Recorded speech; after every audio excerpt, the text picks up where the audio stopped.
Okay दोस्तों, आज की इस वीडियो में मैं सैमसंग वर्सेस ओप्पो करूंगा और आप लोगों को डिटेल में बताऊंगा कि इन दोनों कंपनी में से कौन सी कंपनी का स्मार्टफोन बेस्ट है। अब दोस्तों मैं यहां पर ओवरऑल कंपनी के अबाउट बात करूंगा, किसी एक यूनिक स्मार्टफोन को कंपेयर नहीं करूंगा सैमसंग या ओप्पो के साथ। मैं आप लोगों को ओवरऑल कंपनी के बारे में बताऊंगा कि ओप्पो कंपनी बेस्ट है या सैमसंग कंपनी बेस्ट है। लेकिन दोस्तों मैं आप लोगों को बता दूं कि ये वीडियो स्पॉन्सर नहीं है। अगर आप लोग ये समझ रहे कि ये वीडियो स्पॉन्सर है तो पहले आप लोग मेरा चैनल विजिट करो और मेरे व्यूज देखें, उसके बाद आप लोग मुझे नीचे कमेंट करके बताना है कि ये वीडियो स्पॉन्सर है या नहीं।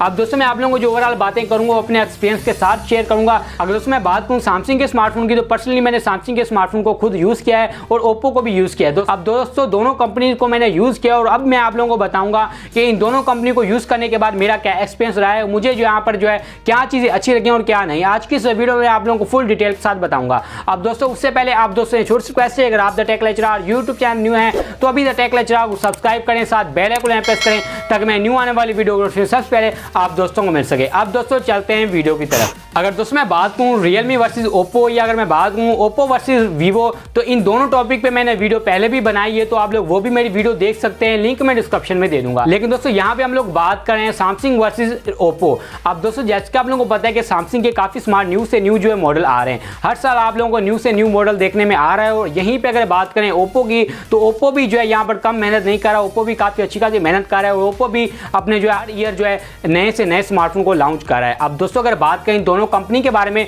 तो सैमसंग कंपनी काफी पुरानी है, लेकिन ओप्पो जो है वो भी न्यू ही कंपनी है, लेकिन फिर भी वो जो है सैमसंग के मुकाबले में ही खड़ी है। मैं आप लोगों को बताऊंगा कि इन दोनों स्मार्टफोन में हमें क्या चीज अच्छी मिलती है और क्या चीजें जो है बुरी मिलती हैं। अब दोस्तों सबसे पहले हम लोग बात करते हैं कस्टम सर्विस के बारे में। अब कस्टम सर्विस क्या है कि जैसे कि आप लोगों को पता है कि जब भी आप ओप्पो या सैमसंग का स्मार्टफोन बाय करते हैं तो आप लोगों को फिर उसमें कोई प्रॉब्लम आ जाए, टेक्निकली कोई प्रॉब्लम आ जाए, तो फिर आप लोग जो उसकी कस्टम सर्विस जाते हैं, वहां पर जाकर वो मोबाइल चेंज करते हैं। अब दोस्तों मैं आप लोगों को बता दूं ओप्पो की जो कस्टम सर्विस है वो इतनी अच्छी नहीं है, लेकिन अगर मैं बात करूं सैमसंग की, तो सैमसंग की काफी जो सर्विस है वो अच्छी है। मतलब कि अगर आपके मोबाइल में कोई भी टेक्निकली प्रॉब्लम आती है, जब आप बॉक्स से निकालेंगे मोबाइल, तब आप लोगों को जल्दी रिस्पॉन्स करेंगे और आप लोगों को जल्दी से जल्दी वो मोबाइल रिपेयर करके देंगे, न्यू आप लोगों को देंगे। ये नहीं है कि उसी मोबाइल को ठीक करके दे दे। लेकिन जो ओप्पो में ऐसा बिल्कुल भी नहीं है। ओप्पो में जो कस्टम सर्विस है वो भी काफी स्लो है, मतलब काफी टाइम लगा देती है। ये नहीं है कि वो वापस करते नहीं, वापस करते हैं लेकिन टाइम लगा देते हैं। अब दोस्तों यहाँ पर अगर मैं नंबर दूं तो 1 पॉइंट मिल जाता है सैमसंग को, क्योंकि सैमसंग की जो कस्टम सर्विस है वो काफी अच्छी है। अब दोस्तों चलते हैं इसकी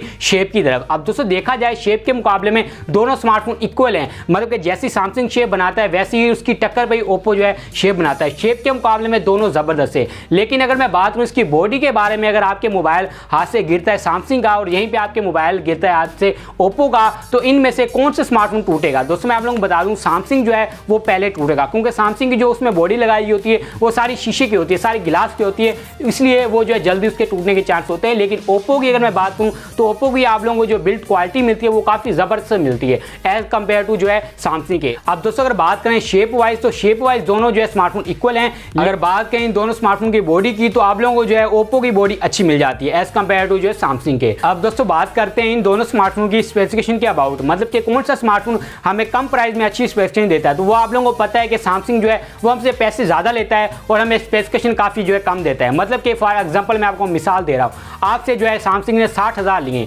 60,000 लेकर आप लोगों को उसने जो है 64 मेगापिक्सल वाला स्मार्टफोन जो है दिया है। लेकिन यहीं पे अगर मैं बात करूं ओप्पो की, तो ओप्पो आपको 50,000 में जो है आप लोगों को 64 मेगापिक्सल वाला कैमरा देता है। अब दोस्तों ये मैंने आप लोगों को एग्जांपल दिया है कि जो ओप्पो है वो हमें कम प्राइस में अच्छी स्पेसिफिकेशन देता है, लेकिन जो सैमसंग है वो हमसे पैसे ज्यादा लेता है और हमें स्पेसिफिकेशन काफी नॉर्मल देता है। अब दोस्तों हम लोग बात करते हैं इन दोनों स्मार्टफोन की एंड्रॉइड सिस्टम के बारे में। अब दोस्तों जैसे कि आप लोगों को पता है एंड्रॉइड सिस्टम का मतलब मैं आप लोगों को बता दूं, सबसे पहले एंड्रॉइड सिस्टम का मतलब ये है कि अब जब आप कोई मोबाइल चला रहे हैं तो आपको फील हो कि आपको चलाने में काफी स्मूथनेस नजर आए, मतलब उसकी जो रैम है वो भी अच्छी लगी हो। तो कहने का मतलब ये है कि यहाँ पर आप लोगों को ओप्पो जो है वो अच्छी जो है आप लोगों को एंड्रॉइड सिस्टम देता है। लेकिन अगर मैं बात करूँ सैमसंग की, तो सैमसंग भी हमें अच्छी एंड्रॉइड सिस्टम देता है, लेकिन सैमसंग के आप लोगों को मोबाइल पता है वो कभी कभार हैक हो जाते हैं, मतलब कि यहीं पर जो है वो रुक जाते हैं, उसकी स्क्रीन यहीं पर रुक जाती है। लेकिन आप लोगों को ओप्पो में ऐसी कभी भी प्रॉब्लम नहीं देखने नजर आएगी। अगर आप लोगों को ओप्पो में ये प्रॉब्लम देखने नजर आई है तो नीचे प्लीज मुझे कमेंट करके लाजमी बताएं, लेकिन मुझे आज तक जो है ये प्रॉब्लम नहीं देखने नजर आई। दोस्तों अगर मैं बात करूं प्राइसेस के मामले में, तो ओप्पो जो है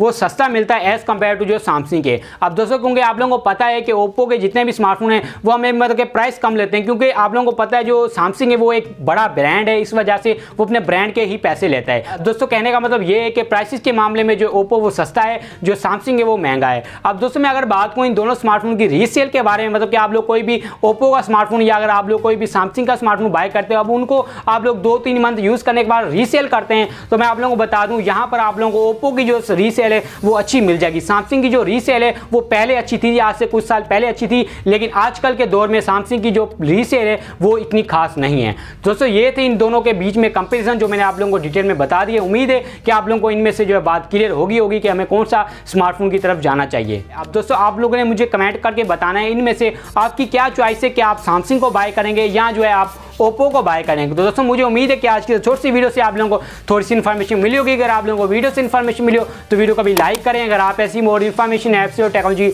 लेक्चर सुनना चाहते हैं तो अभी द टेक लेक्चर आप सब्सक्राइब करें, साथ बेल आइकन प्रेस करें ताकि मैं न्यू आने वाली वीडियो को सबसे पहले आप दोस्तों को मिल सके। दोस्तों मैं मिलता हूँ आपसे नेक्स्ट में, तब तक रखिए अपना ख्याल। पाकिस्तान जिंदाबाद। Thanks for watching. Please subscribe to TechLecturer YouTube channel for more interesting and informative videos.